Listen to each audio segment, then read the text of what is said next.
আমার বোনের ছেলে যখন শহরে পড়তে আসে তখন আমি তাকে আমার বাড়িতে থাকতে দিই, কারণ আমি একা থাকতাম। আমার বর বাইরে ছিল। বরের সাথে এই ব্যাপারে কথা বললে সে রাজি হয়ে যায়। আমার বোনের ছেলে আমার অনেক খেয়াল রাখতো। বাজার থেকে কোনো কিছু আনার প্রয়োজন হলে সে এনে দিত। একদিন হঠাৎ আমি অসুস্থ হয়ে পড়ি। তখন আমার বোনের ছেলে বলে, এখন তুমি শুধু আরাম করবে। রাতে সে আমাকে দুধ খাওয়ানোর পর ওষুধ খাইয়ে চলে যেত। সকালবেলা ঘুম থেকে উঠলে আমি অনেক শান্তি পেতাম। একদিন আমার পেটে অনেক ব্যথা হতে শুরু করে। ডাক্তারের কাছে গেলাম। ডাক্তার বলে আমি গর্ভবতী। এই কথা শুনে আমার তো প্রাণ বেরিয়ে যাওয়ার মতো অবস্থা হলো, আর আমার মাথায় আকাশ ভেঙে পড়ে। আমি আশ্চর্য হয়ে ডাক্তারের মুখের দিকে তাকিয়ে থাকি। তিনি আমাকে এমন একটা কথা বলেছিলেন, সেটা শোনার পর আমার চিন্তা ভাবনা করার ক্ষমতা হারিয়ে গিয়েছিল। আমার মনে হচ্ছিল আমার উপর পাহাড় ভেঙে পড়েছে। এটা কি করে সম্ভব? আমি এটা মেনে নিতে পারছিলাম না। আমি ডাক্তারকে বলি, নিশ্চয়ই আপনার কোথাও ভুল হচ্ছে। আমার শুধু পেটে ব্যথা করতো। সে আমাকে দেখে হাসতে থাকে। সে আমাকে রিপোর্ট দেখায়। আমাকে বলে, বিগত 3 বছর ধরে তুমি আমার কাছে এই জন্যই তো চিকিৎসা করছো। অবশেষে ভগবান যখন তোমাকে খুশির খবর শুনিয়েই দিল, তখন তো তোমার ভগবানকে ধন্যবাদ দেওয়া উচিত। আমি আমার রিপোর্ট দেখে চমকে যাই। আমি কখনো ভাবতে পারিনি আমার জীবনে কখনো এরকম ভয়ঙ্কর ঘটনা ঘটবে। আমি তো এই কথা শুনেই ঘাবড়ে যাই। আমার বিয়ের 4 বছর হতে চলল। আমার পর কাজের সূত্রে বাইরে থাকে। কয়েক বছরে শুধুমাত্র 1 মাসের জন্য পাকিস্তান আসে। আর আমি চাইতাম সেই সময় আমার ইচ্ছা যাতে পূর্ণ হয়ে যায়, যাতে আমার মন বাচ্চার উপরে থাকে, তাকে নিয়ে যাতে আমি দিন কাটাতে পারি। কিন্তু প্রত্যেকবার আমি দুঃখই পেতাম। কিন্তু এখন তো সে বিদেশে ছিল।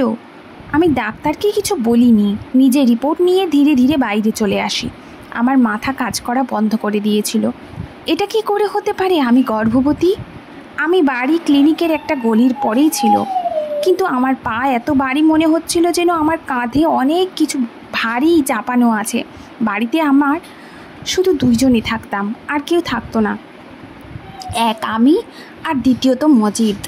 আমার মাথা কাজ করা বন্ধ করে দে। কী বা ভাবতাম? মজিদ আমার নিজের বোনপো ছিল, আমার নিজের বড় দিদির ছেলে। তার ব্যাপারে উল্টোপাল্টা কিছু চিন্তাও করতে পারছিলাম না। তখনই সামনে নিজের বাড়ির গেট দেখে আমি থমকে যাই। আমার মনে হচ্ছিল ক্লিনিক থেকে বাড়ি পর্যন্ত কোনো প্রাণহীন লাশকে ধাক্কা দিয়ে এত দূরে নিয়ে এসেছি। আমার গলা এমনভাবে শুকিয়ে গেছিল যে আমার নিঃশ্বাস নিতে পর্যন্ত কষ্ট হচ্ছিল। আমি ডোরবেল বাজাই। তখনই মজিদ এসে দরজা খুলে দেয়। আমি বাড়ির ভেতরে চলে যাই। আমাকে দেখে সে হাসতে থাকে। আমি ঘরে যেতেই সে বলে, মাসি, আজ তুমি এত দেরি করে দিলে। আমি তোমার জন্য অনেক অপেক্ষা করেছি। তারপর আমি আর খিদে সহ্য করতে না পারে খেয়ে নিয়েছি। তোমার জন্য খাবার নিয়ে আসি। সে আমার সাথে কথা বলছিল। সে আমার বড় দিদির ছেলে, যে চাকরি সূত্রে শহরে চলে এসেছিল, আর বিগত কিছু মাস ধরে সে আমার সাথেই থাকছে। আমার বরেরও এই ব্যাপারে কোনো আপত্তি ছিল না। মজিদের ব্যাপারে সে সব কিছু জানতো। তাছাড়া সে অনেক খুশি ছিল।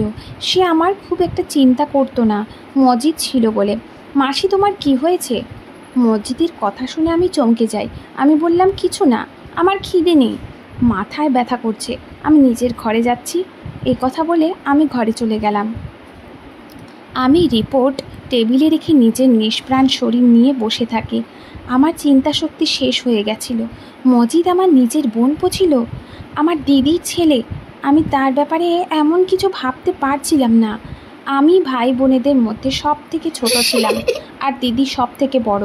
দিদির যখন বিয়ে হয় আমার বয়স তখন 8 বছর ছিল, আর যখন মজিদের জন্ম হয় তখন আমার বয়স ছিল 10 বছর। আমার বড় দিদির শ্বশুরবাড়িতে অনেক নিয়ম ছিল। তাদের কড়া হুকুম ছিল 5 বার নিয়ম করে নামাজ পড়ার, আর মজিদ মসজিদে গিয়েই নামাজ পড়তো। না আমার দিদির শরীরের ওপর কোনো সন্দেহ ছিল, আর নাই মজিদের চরিত্রের উপর। কিন্তু আমার কাছে যে রিপোর্ট ছিল তাতে আমার সন্দেহ মজিদের উপরেই হচ্ছিল, কারণ আমি আর মজিদ ছাড়া বাড়িতে আর কোনো তৃতীয় ব্যক্তি থাকতো না যার উপর আমার সন্দেহ হবে। আমি মাথায় হাত দিয়ে চুপ করে বসেছিলাম। আমার মনে পড়ে কিছুদিন ধরে মজিদ আমার দুধের সাথে ওষুধ খেতে দিত, যেটা খেয়ে আমি গভীর ঘুমে আচ্ছন্ন হয়ে যেতাম। আর সকালে যখন আমি উঠলাম অনেক আরাম লাগতো। মজিদ কি তাহলে আমাকে ঘুমের ওষুধ খাওয়াতো? আর আমার ঘুমিয়ে পড়ার পর কি সে কিছু করতো? ফোঁটা ফোঁটা জল আমার চোখ থেকে পড়তে থাকে। আমার একরকম অস্বস্তি হতে শুরু করে। সত্যিকারের সম্পর্কে কি মানুষ এমন করতে পারে? নিজস্ব শারীরিক চাহিদা মেটানোর জন্য কজন মানুষ এমন করতে পারে? আমি তার মাসি ছিলাম, তার নিজের মায়ের বোন, মানে তার মায়েরই মতন। সে আমার কাছে ছেলের মতনই ছিল। আমি তার সামনে কোনো পর্দা করতাম না। তার মাথা যদি আমার ব্যাপারে এরকম ভাবেও, তবে তার মন কি করে এই পাপে অন্যায় করতে সম্মতি দিল? আমি অনেক কাঁদছিলাম। আমি যে কি ভয়ঙ্কর যন্ত্রণা সহ্য করতে তা হয়তো কেউ বুঝতেও পারবে না। আমার মনে পড়ে গেল ছোটোবেলায় আমি যখন দিদির কাছে থাকতাম, তখন সে আমার কোলে বসে পড়তো। নিজের তোতলা মুখে সে আমাকে মাসি না বলে মাতি মাতিই বলতো। আমি সবার ছোট ছিলাম, আর সে দিদির প্রথম সন্তান ছিল। সেই জন্য আমার বাড়িতে সব থেকে বেশি সময় সে আমার সাথেই কাটাতো। যখন আমার বিয়ে ঠিক হয়, তখন সে নতুন নতুন কলেজে ভর্তি হয়েছে।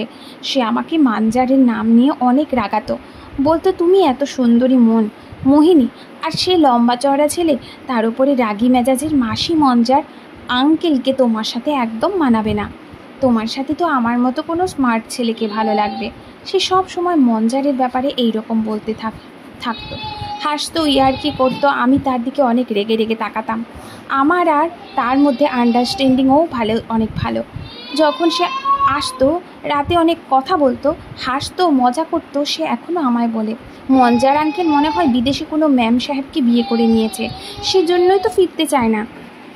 আমি তার দিকে রেগে রেগে তাকাতাম আর হাসতাম। তাকে দেখে কখনো এমন মনে হতো না যে সে আমার সাথে এমন নোংরা কাজ করতে পারে।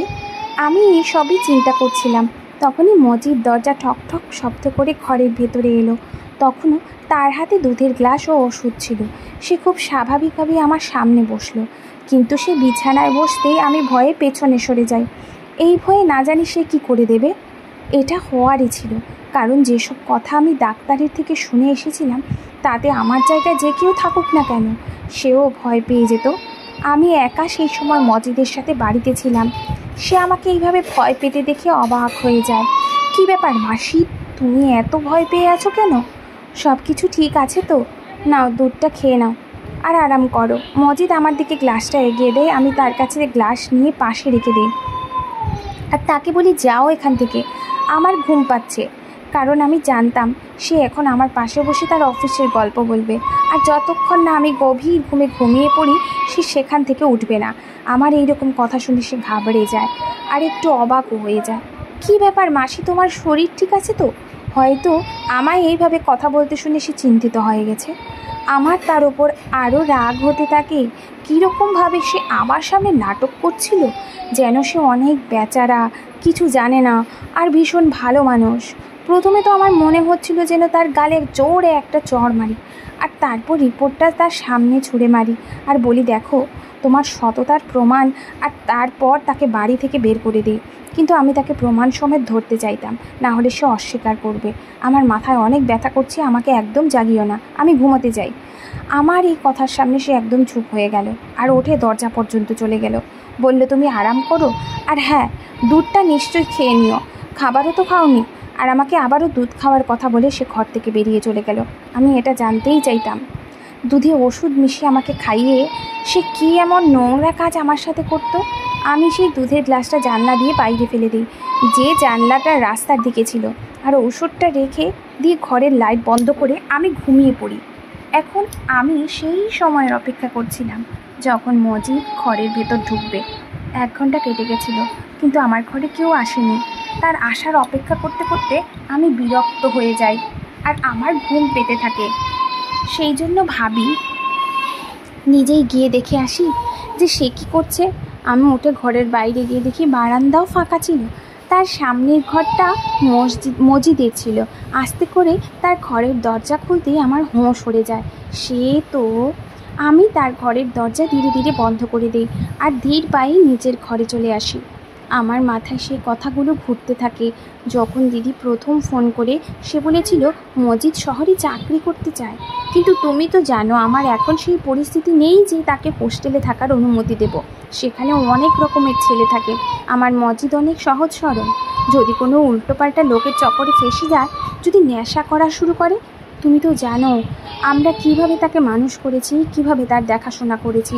আমার ছেলে অনেক শান্ত ও অনেক সৎ, কিন্তু অনেক ছেলেরা এক জায়গায় থাকলে খারাপ কাজ তো হবেই। সেই জন্য তুমি যদি তাকে নিজের বাড়িতে রাখো তাহলে আমি শান্তি পাবো। সেই সময় আমি মজিদকে এই ভেবে বাড়িতে থাকতে দেই যে সে আমার বোনপো নয়, সে আমার ছেলের মতো। সে আমার নিজের বোনপো ছিল, আর বোনপো আর নিজের ছেলের মধ্যে কোনো তফাৎ আমি দেখি না। আমার মাথা যন্ত্রণায় ফেটে যাচ্ছিল। আমি দেখেছিলাম আমার দিদির ছেলে সেই সময় নিজের ঘরে বসে সিগারেট খাচ্ছিল, আমার দিকে তার পিঠ ছিল, সেই জন্য সে কিছু জানতে পারেনি। আমি ধীরে তার ঘরের দরজা বন্ধ করে নিজের ঘরে ফিরে এসেছিলাম। আমি 100% নিশ্চিত ছিলাম যে সে নিশ্চয়ই নেশার সিগারেট খাচ্ছিল। আমি কিছু বুঝতে পারছিলাম না যে কি করব আর কি করব না। আমি কি করে নিজের দিদিকে মজিদের এই ব্যাপারগুলো বলবো? আমার দিদি একজন হার্টের রোগী ছিল। যদি সে জানতে পারে যে মজিদ আমার সাথে কি করেছে, এটা সে শোনার পর সাথে সাথেই হয়তো মারা যাবে। আমি ভেবেছিলাম যে সকাল হলেই আমি মজিদকে বলবো যে সে যেন নিজের থাকার বন্দোবস্ত করে নেয়। আমি তাকে নিজের বাড়িতে আর রাখতে পারবো না। আমি নিজের ঘর বন্ধ করে দিয়ে শুয়ে পড়ি। সকালে আমার দরজা জোরে জোরে ধাক্কানো হচ্ছিল। আমি উঠে দরজা খুলি। যখন আমি দরজা খুলি তখন দেখি মজিদ আমার দিকে অনেক রেগে তাকিয়ে আছে। দরজা কেন বন্ধ করেছিলে তুমি? সে এসে আমাকে অনেক জোরে জিজ্ঞাসা করে। সে কে যে আমাকে এইভাবে জিজ্ঞাসা করবে? তার হয়তো সমস্যা হচ্ছিল এই জন্য যে আমি তার রাস্তা বন্ধ করে দিয়েছিলাম। সে যে অন্যায় আমার সাথে করেছিল, হয়তো তার চাহিদা পূরণ না হওয়ার কারণে সে এইভাবে আমার সাথে কথা বলছিল। আমি তাকে জিজ্ঞাসা করি, তুমি কে হও আমাকে এই রকমভাবে প্রশ্ন করার? আমার এত জোর গলার আওয়াজ শুনে সেও একটু অবাক হয়ে গেল। তখন সে নরম গলায় বলে, মাসি রাতে তোমার শরীর ঠিক ছিল না, তাই আমি চিন্তা হচ্ছিল। আমি কখন থেকে দরজার সামনে এসে তোমাকে ডাকছিলাম, কিন্তু যখন তুমি কোনো উত্তর দিচ্ছিলে না তখন আমার চিন্তা হতে শুরু করে যে না জানি তুমি বেহুশ তো হয়ে যাওনি। সেই জন্য আমি দরজা খোলার চেষ্টা করি, কিন্তু দরজা বন্ধ ছিল। সেই জন্য আমি চিন্তিত হয়ে যাই। তুমি দয়া করে দরজা লক করো না। তার মিথ্যে নাটক আর আমার জন্য মিথ্যে চিন্তা করা দেখে আমার ভীষণ রাগ হচ্ছিল। আমি কড়াভাবে বলি, তোমাকে আমার জন্য চিন্তা করার কোনো দরকার নেই। আর নিজের ঘর থেকে বাইরে চলে যাই। নিজের জন্য জল খাবার বানিয়ে আর খেয়ে পাশেই এক বান্ধবীর বাড়িতে চলে যাই। আমার পাশের বাড়িতেও আমার বয়সী একজন মেয়ে থাকতো। সেও বিবাহিত ছিল। যখনই আমার বর দেশের বাইরে যেত তখন সে আমার খেয়াল রাখতো। আমার তার বন্ধুত্ব অনেক ভালো ছিল। তার বরও আমাকে নিজের বোনের মতো দেখত। যখনই সে বাজার যেত তখনই আমাকে জিজ্ঞাসা করতো, বোন তোমার জন্য কিছু কি আনতে হবে? যদি কিছু আনতে হয় আমাকে বলো। আমি প্রায় তাকে বাজার থেকে জিনিস কিনতে দিতাম। কিন্তু যবে থেকে মজিদ আসে তখন থেকে মজিদই সব কাজ করত। এখন আমার প্রতিবেশী জাহিদার সাথে এই কাজ ছিল যে আমার আবর্ষণ করতে হবে। আমার বর 2 মাস বাদে আসবে। এই পাপ আমার জীবন থেকে শেষ করে দেওয়া ছাড়া আমার আর কোনো উপায় ছিল না। কিন্তু আমি এটাই বুঝতে পারছিলাম না যে আমি জাহিদাকে কি বলবো। না জানি সে আমার ব্যাপারে কি ভাববে। কিন্তু আমার কোনো না কোনো মহিলাকে তো দরকারই ছিল। আমাকে তো কাজটা করতেই হবে, কারণ দিদিকে যদি সত্যিটা বলি তবে সে মেনে নিতে পারবে না। আর যদি নিজের বরকে এইসব কথা বলতাম তাহলে তো সে আমাকে আর কখনো নিজের বউ বলে মেনেই নিত না। আমার সংসার বরবাদ হয়ে যেত। আমি যে কী জায়গায় ফেসে গেছিলাম তা শুধু একমাত্র আমিই জানতাম। আমি জাহিদাকে বলি, আমার পেটে বাচ্চা আছে, আমি অ্যাবর্শন করতে চাই। সেই জন্য তুমি আমার সাথে ডাক্তারের কাছে চলো। সে আমার কথা মেনে নেয়। আমি সেই ডাক্তারের কাছে যাইনি যার কাছে আমি সব সময় চিকিৎসা করাতে যাই। আমি একজন নতুন লেডি ডাক্তার কাছে গেছিলাম আর বলেছিলাম যে যদি আমার কাজ সে ঠিকভাবে করে দেয় তবে তাকে আমি ভালো পয়সা দেব। সে লেডি ডাক্তার রাজি হয়ে যায়, কিন্তু সেই রাতে আমার সাথে কিছুটা এরকম হয়ে যায় যা দেখে আমি কেঁপে উঠি। আমি রাতে ফিরে মজিদকে বলি যে আমি তোমাকে আর নিজের বাড়িতে রাখতে চাই না। সেই জন্য সে যেন 2-3 দিনের মধ্যে নিজের থাকার ব্যবস্থা করে নেয়। আমার কথা শুনে অবাক হয়ে যায়। মাসি, তুমি এসব কী বলছো? আমি তোমাকে ছেড়ে কোথায় যাব? আমার কোনো ব্যাপার না, আমি কোথাও একটা থেকে যাব, কিন্তু মাসি তুমি একা কী করে থাকবে? মজিদের কথা শুনে আমার রাগ হতে শুরু করে। আমি বলি, তুমি আসার আগে আমি একাই থাকতাম, যত তাড়াতাড়ি সম্ভব নিজের জন্য থাকার জায়গা খুঁজে নাও। সে কোনো উত্তর দেয় না, কিন্তু তাকে দেখে চিন্তিত মনে হচ্ছিল। আমি নিজের ঘরে এসে শুয়ে পড়ি। এখন আমি নিজের ঘরের দরজা লক করে রাখতাম। কিছুক্ষণের মধ্যে আমি ঘুমিয়ে পড়ি। তারপর আমার আর কিছু মনে ছিল না। রাতে যখন চোখ খুলি তখন মনে হচ্ছিল যে আমার পাশে কেউ শুয়ে আছে, কিন্তু আমার ঘরে অনেক অন্ধকার ছিল। এতটাই অন্ধকার ছিল যে আমি সেই মানুষটাকে দেখতে পাচ্ছিলাম না। শুধু এটা মনে হচ্ছিল যে আমার পাশে কেউ শুয়ে আছে। আমি অনেক ভয় পেয়ে গেছিলাম। আমি তাড়াহুড়োয় কিছু বুঝতে না পেরে চিৎকার করতে থাকি।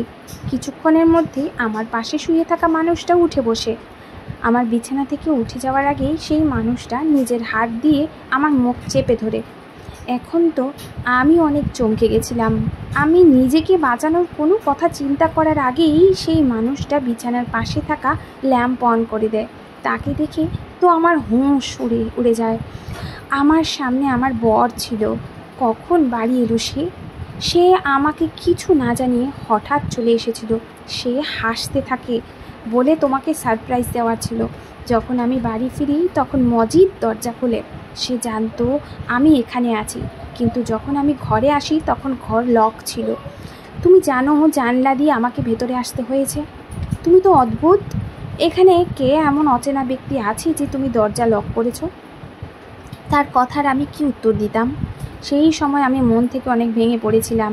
সেই জন্য মঞ্জারের গলা জড়িয়ে আমি অনেক কাঁদতে থাকি। সে ভেবেছিল যে সে ছিল না বলে আমি উদাস ছিলাম, সেই জন্য এইভাবে হঠাৎ তাকে সামনে দেখে কেঁদে নিয়েছি। কিন্তু সত্যিটা অন্য কিছু ছিল। আমি জানতাম আমার উপর দিয়ে কী ঝড় বয়ে যাচ্ছে। সে আমাকে সান্ত্বনা দিতে থাকে। সকালে যখন আমি উঠি তখনও মঞ্জার ঘুমাচ্ছিল। আমি অনেক চিন্তিত ছিলাম। আজ আমাকে ডাক্তারের কাছে আবর্ষণ করতে যেতে হবে, কিন্তু মঞ্জারের উপস্থিতিতে এটা সম্ভব নয়। আমি এটা ভেবে চিন্তিত ছিলাম যে মঞ্জারকে কী অজুহাত দেব, কি করে এই কথাটা লুকাবো। আমি চিন্তিত হয়ে বাইরে বসেছিলাম। তখনই মজিদ রান্নাঘর থেকে বেরোয়। সে নিজের ও সকলের জল খাবার বানিয়ে টেবিলে রাখছিল, আর আমাকে দেখে হাসতে থাকে আর আমাকে জিজ্ঞাসা করে, মাসি মেশোকে এইভাবে হঠাৎ দেখার সারপ্রাইজ পেয়ে কেমন লাগছে? আমার তাকে দেখে ঘৃণা হয় আর তাকে জিজ্ঞাসা করি, তুমি এত নাটকীয় ব্যক্তি কেন? এত বেচারা ভালো মানুষের অভিনয় কিভাবে করো তুমি? লজ্জা লাগে না তোমার? একদিকে মাসি বলে ডাকো আর অন্যদিকে।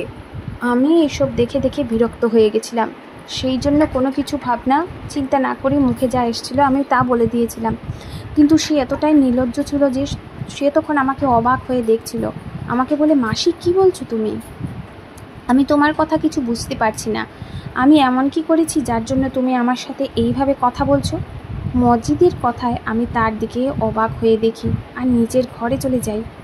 মাঝহার তখনও ঘুমাচ্ছিল। আলমারি থেকে নিজের রিপোর্ট বার করি আর ঘরের বাইরে চলে আসি। মজিদ টেবিলের পাশে দাঁড়িয়েছিল। আমি সেই রিপোর্ট তার মুখের ওপর ছুঁড়ে মারি, যে তার মুখের সাথে ধাক্কা লেগে মাটিতে পড়ে যায়, আর বলি, এটা পড়ো আর নিজের নোংরা মুখ দিয়ে মজহারের ওঠার আগে আমার বাড়ি থেকে বিদায় হয়ে যাও। আমি রেগে রেগে বলি, কারণ আমি চাইতাম না কোনোভাবে মজহার এই কথা জানতে পারুক। মজিদ রিপোর্টটা মাটি থেকে তুলে খোলে। যখন সে সেই রিপোর্ট পড়ে তখন তার মুখের রং ফিকে হয়ে যায়, তার হুঁশ উড়ে যায়। তার কিছু বলার আগে মাঝহার বারান্দায় আসছিল, জানি না কিভাবে, কিন্তু সে সোজা মজিদের কাছেই আসছিল আর রিপোর্ট তার হাত থেকে নিয়ে পড়তে শুরু করে। সেটা দেখে তো আমার প্রাণ বেরিয়ে যাওয়ার মতো অবস্থা হয়। আমার সংসার নষ্ট হয়ে যাবে, মাঝহার তো আমাকে তালাক দিয়ে দেবে। আমার খুব বাজেভাবে মাথা ঘুরে যায় আর আমি পড়ে যাই। যখন আমার হুঁশ আসে তখন দেখি আমি হসপিটালে আছি। আমার হাত কাঁপছিল আর মাঝহার আমার দিকে দেখছিল। আমার তো আত্মা কেঁপে গেছিল। মজিদও সেখানেই দাঁড়িয়েছিল। আমি মাঝহারকে দেখে কাঁদতে থাকি। আমি বলি, আমার কোনো দোষ নেই মাঝহার। মজিদ আমাকে ঘুমের ওষুধ দিত। আমি কিছু জানি না। ভগবানের দোহাই, আমাকে তালাক দিও না। আমি তোমাকে অনেক ভালোবাসি। আমি তোমাকে ছাড়া বাঁচতে পারবো না।